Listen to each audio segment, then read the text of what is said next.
It's 1987. TV 56 News had been going strong for about 8 months. The station didn't do newscasts on the weekend at the time, but with bad weather approaching, Chief Meteorologist Mark Rowlett was doing cut-ins warning East Texans to take cover.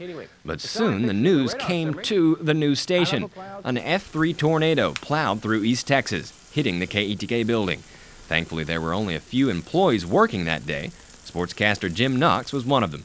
I was at the desk just catching up on some work, and all of a sudden, Mark, who's usually calm, cool, and collected, barrels through the studio doors into the newsroom and says, "You better head for cover." So all I remember was Mark, myself, and a couple other people underneath a desk, and remember just the wind and the rain just ripping through the building.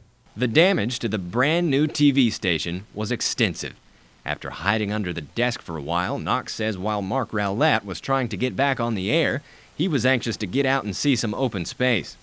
I just remember getting out of there and driving through Jacksonville and just seeing the devastation and what the tornado did to a number of those houses. According to Rowlett's bio page at his current station, KETK was off the air for 3 days. KETK anchor Leslie Roberts had just gotten married the night before. Most of her co-workers had attended her wedding. She was just glad there weren't many people working that day. Because it was surrounded by windows, and there would have been a lot of injuries and possibly some deaths. Nowadays, Scott Chesner is the man in front of the green screen. He came here in 2006 after spending more than 20 years at Channel 5 in Dallas and working alongside the great Harold Taft. Amazing meteorologist and old school, but boy, he knew his weather, and it was just a pleasure to work with him.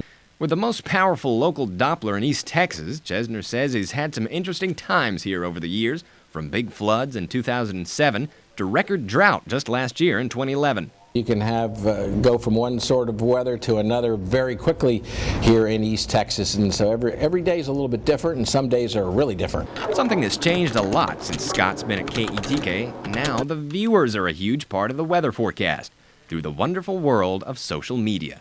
We'll have more about that in Part 4, a look at how much things have changed in news over the years and where it's all going. Casey Claiborne, KETK News.